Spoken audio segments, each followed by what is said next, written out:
Mesdames et messieurs, bonjour. Ceux qui font l'histoire de notre humanité, ce sont ceux-là qui luttent. Bienvenue sur Cinecom TV.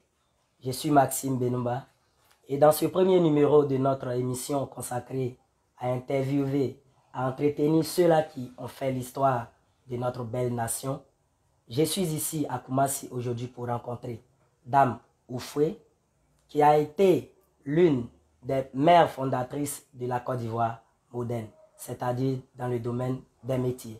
Bienvenue sur Cinecom TV.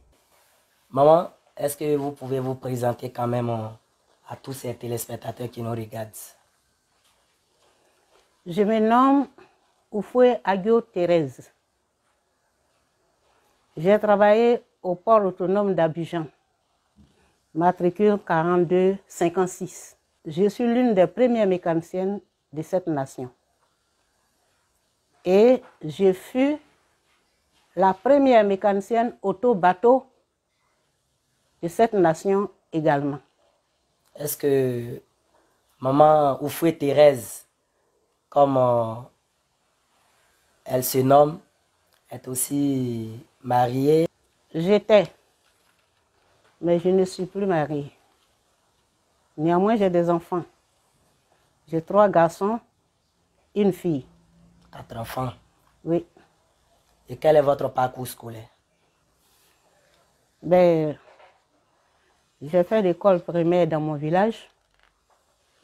Et j'ai fait la 6e à Boisflé, la 5e à Boaké. Et quand l'année de 4e a commencé, moi j'ai arrêté puis je suis venue à Abidjan. Et d'Abidjan, comment êtes-vous arrivé à ce métier dit d'homme? J'étais à Boisflé comme je l'ai dit.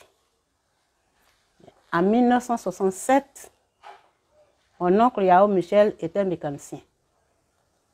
Et tous les midis, j'étais avec lui. C'est lui qui a fait que j'ai aimé le métier. Il m'envoyait, me faisait faire des petits travaux. Jusqu'à 14 h, je partais me nettoyer pour retourner à l'école. Là, vraiment, j'étais impressionnée. Je dis, moi, tôt ou tard, je vais exercer ce métier. Donc, à vrai dire, vous êtes une femme de défi. En tout cas, on peut le dire.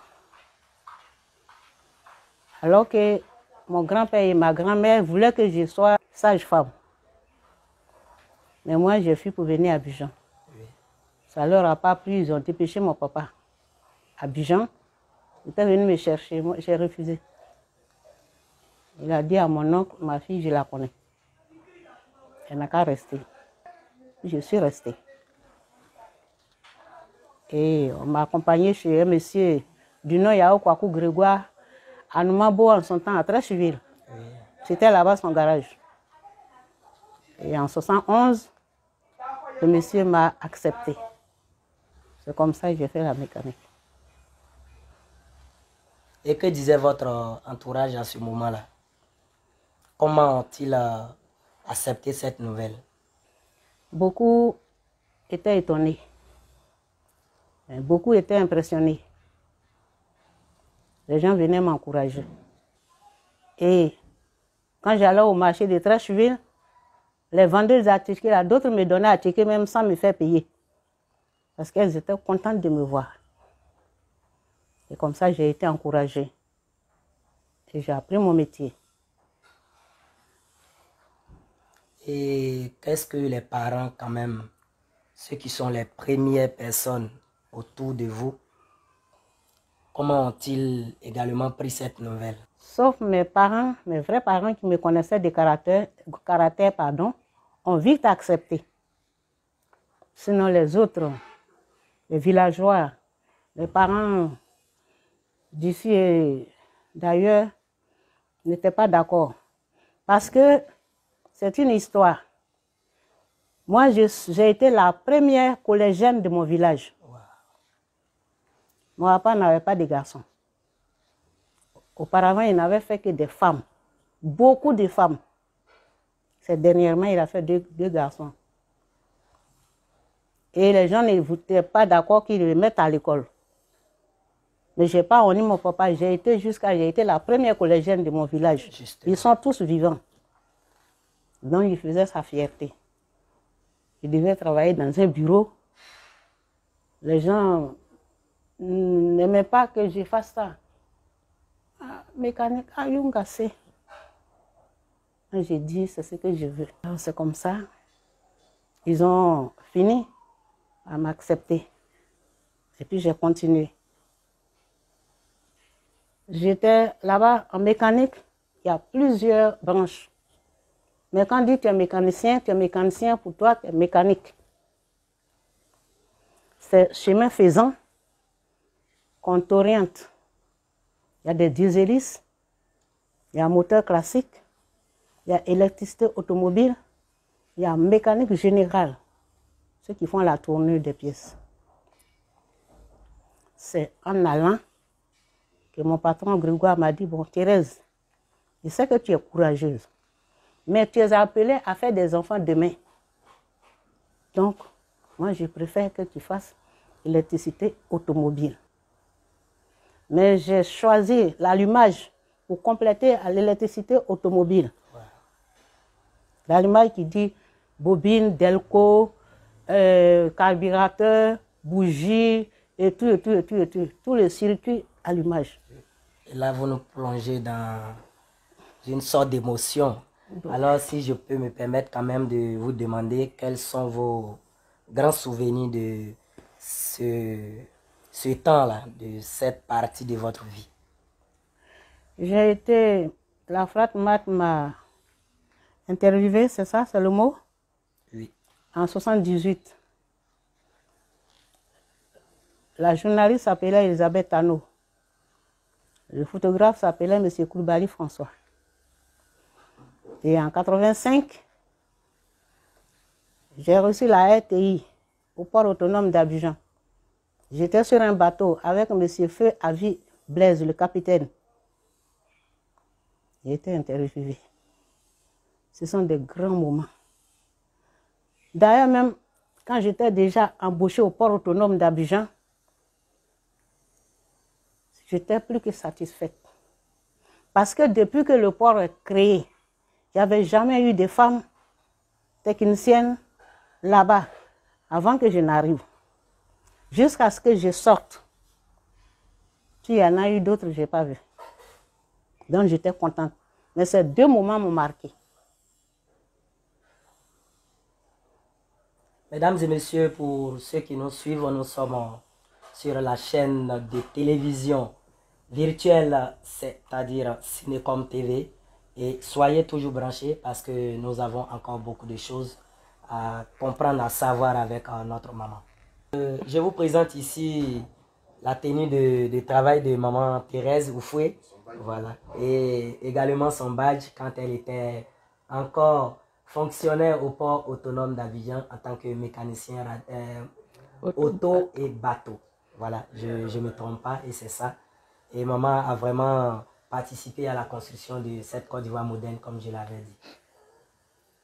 Au cours de ce parcours assez reluisant, il y a eu quand même des moments, je dirais, il y a actuellement des moments qui n'ont pas été quand même à la hauteur de ce que vous devrez être.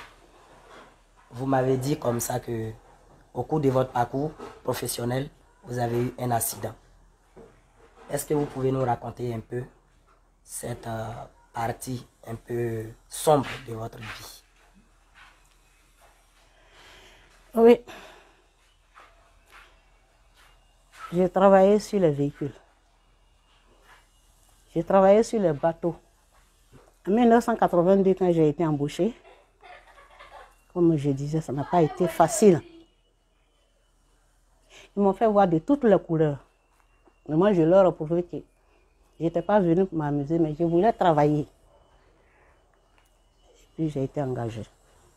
Il fallait que je démontre que je voulais vraiment travailler. Nous étions 5, 4 garçons et moi. D'abord, pendant notre période d'essai, il fallait faire quelque chose pour qu'on m'engage vraiment. Il y avait des machines électriques, ce qu'on appelle meules perceuses. scie et autres marteaux-piqueurs. C'était entassé comme ça. Il n'y avait personne pour les réparer. Mais moi, j'avais appris à les réparer en ville, avant d'être au port.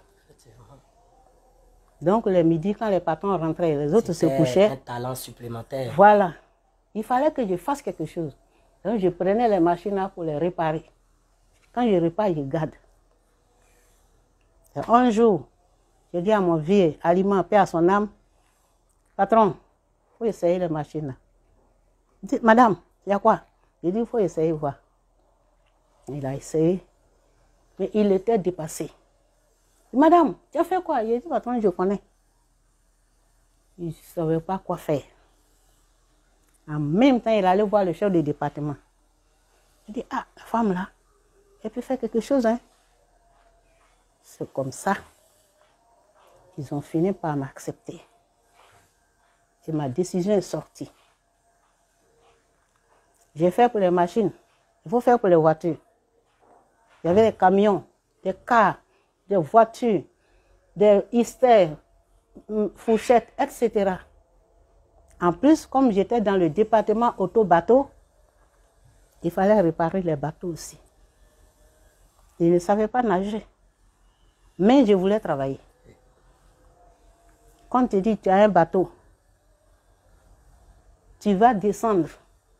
Le démarreur KB, démarreur BNG, c'est comme ça. Alternateur de bateau. Ça n'a rien à voir avec ce qu'on trouve sur les voitures. Mais moi, j'ai démonté. Je démontais. Je prenais pour sortir. Pendant que le bateau tanguait, c'est difficile. Des fois même, il y a 2-3 bateaux alignés. Il faut sauter. Tu quittes ici, tu sautes dans un autre.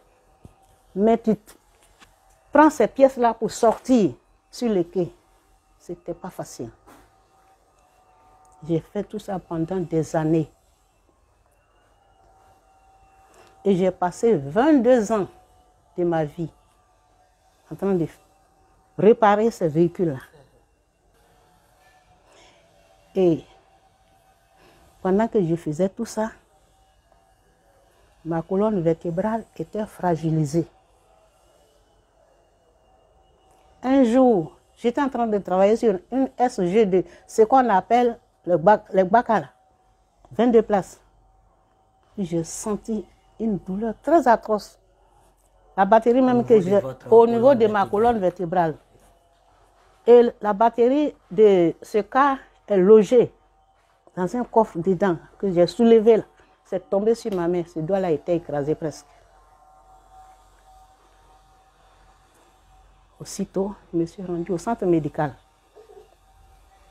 Là-bas, ils m'ont soigné. Ils m'ont fait faire une radio. Et quand ils ont commenté, ils ont vu que le docteur même a dit que j'avais une hernie discale avec 2 vertèbres cassées. Qu'est-ce qu'il devait faire? Un rapport pour déposer à la CNPS, c'était simple. Monsieur n'a pas fait. Et regardez, pour rentrer au port, regardez comment j'étais. J'étais vraiment solide. Et là, comment j'étais. Ici, là même, j'avais pris un peu d'âge, j'avais pris de l'âge. Mais j'étais plus solide que ça. Ça n'a pas été facile. C'est pas là où j'ai pris de l'âge, où maintenant je leur dis j'ai mal au dos, j'ai mal ici, et puis ils vont me faire cadeau. Quand je partais le voir, il était là. Il ne voulait pas me recevoir. Le médecin. Le médecin en charge de mon dossier. Lui-même qui a vu que j'étais gravement blessée là. Soit il est là, il ne veut pas me recevoir. Quand je vais, il n'est pas là.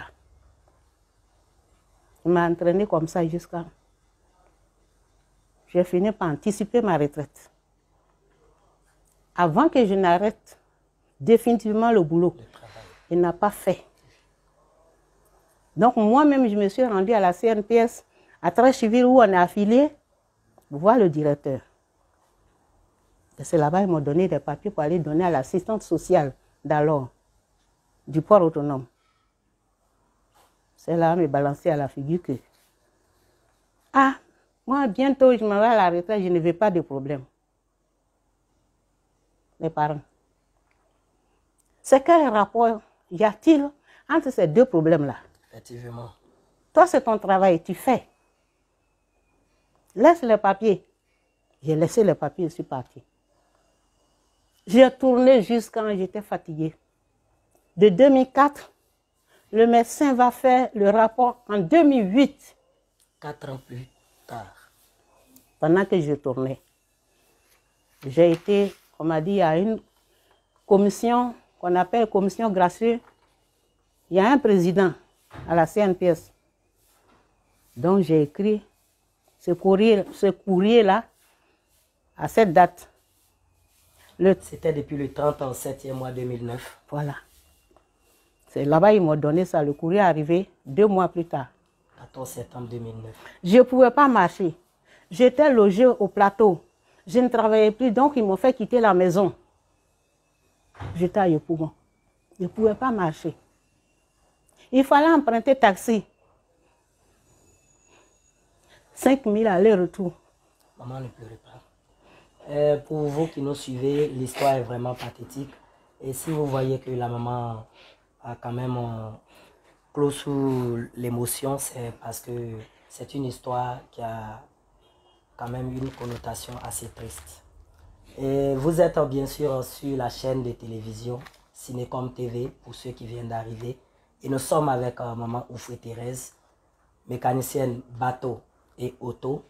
Et c'était vraiment une aventure passionnante jusqu'à ce que le drame survienne. Mais je pense que nous allons quand même continuer l'émission, maman. Retenez votre souffle et puis on va quand même continuer. Regardez, à cette date-là, j'ai fait l'accident. Le 7-10e mois 2004. Et monsieur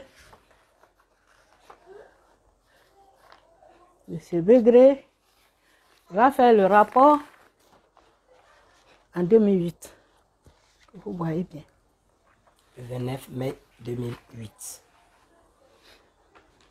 Ça là, cette lettre-là, c'est lui-même qui m'a donné un bulletin pour aller voir ce spécialiste Gabla, Andrien, il est au plateau. Il m'a fait faire ce scanner. Voici la radio du port. Ça, c'est la radio qu'on m'a fait faire au port. Monsieur Gabla m'a fait faire ce scanner. Ce spécialiste qui a donné cette lettre-là. Quand j'ai fait tout ça, voilà ce qu'il a écrit au docteur. Il a dit de s'occuper de moi. Il n'a pas fait. Moi-même, j'ai fait un deuxième scanner. J'ai acheté des produits pour me piquer dans la colonne vertébrale. Voilà la cassette. Tout ça là, on n'a rien donné. C'est ainsi que j'ai dit, bon, je vais assigner ce docteur en justice. J'ai pris un avocat, lui aussi, il allait prendre un avocat contre moi. J'ai dit à mon avocat, c'est fini pour moi. Parce que là-bas, ils ont dit que c'est le port qui est notre employeur, à tous les deux. Donc, c'est le port qui va régler ce problème. Ce n'est pas M. Bégré. Donc, c'est fini pour moi. Je voudrais qu'on règle le problème maintenant à l'amiable. Alors, on allait voir le service juridique et ils ont accepté. Oui. Ils ont dit d'écrire. Un avocat a écrit. Est-ce que jusqu'à aujourd'hui, vous avez eu gain de cause? Rien du tout. Et comment vivez-vous cette situation aujourd'hui? Avec beaucoup de difficultés, j'imagine. Difficulté, il y a. Quand j'ai pris ma retraite, l'argent qu'on m'a donné, je devais attendre 6 ans avant de toucher ma pension. Donc ce peu d'argent, j'ai vécu avec. Je me suis soignée avec. J'ai fait tout ça avec. Je devais survivre. Je n'avais plus rien. Donc, j'avais un terrain à la Riviera, Palmeraie, Cocody.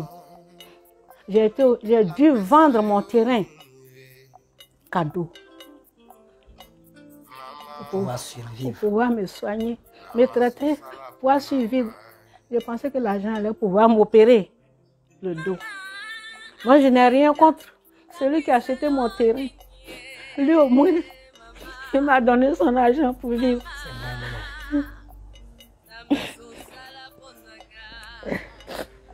J'ai couru derrière le port pour qu'il m'aide afin que la CNPS me reconnaisse au moins. Comme employé Accidenté. Accidenté au port d'Abidjan. Mais rien. Rien. Rien.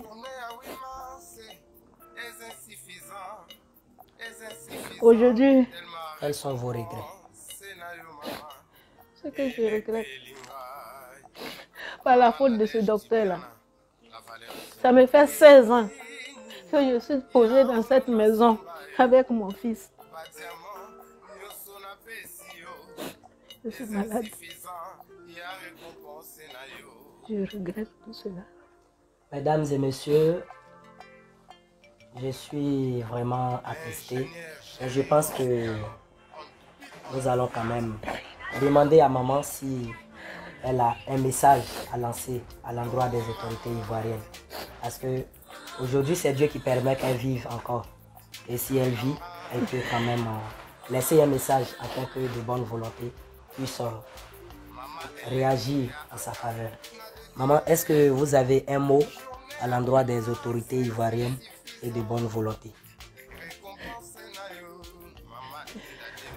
J'ai écrit à beaucoup de personnes.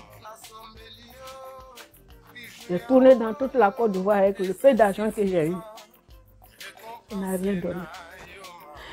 C'est pourquoi aujourd'hui,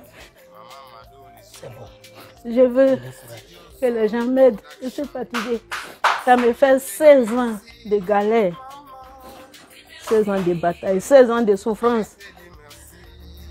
Je suis handicapée presque. Je ne peux même plus marcher sur 200 mètres là. Sans m'asseoir. Je voudrais que les gens me regardent, me viennent en aide. Que le gouvernement me vienne en aide. Nous également, nous pensons que vous n'avez pas fait un mauvais choix parce que c'est dans le cadre de construire cette Côte d'Ivoire que nous avons. Mesdames et messieurs, nous sommes pratiquement à la fin de notre émission avec Maman Oufoué. Elle lance un appel, un cri de cœur à l'endroit de toutes les autorités et toutes les personnalités de ce pays afin que celles-ci deviennent en aide.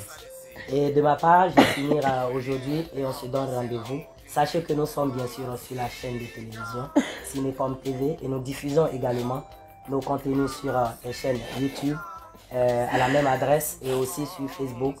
Vous pouvez vous abonner également à notre page Facebook et Cinécom TV et aussi partager le contenu afin que d'autres personnes puissent s'abonner. Je suis Maxime Benumba à la réalisation de cette belle vidéo. Vous avez Zone Antenne Romaric de Zone Production et on se donne rendez-vous pour une prochaine fois. Merci.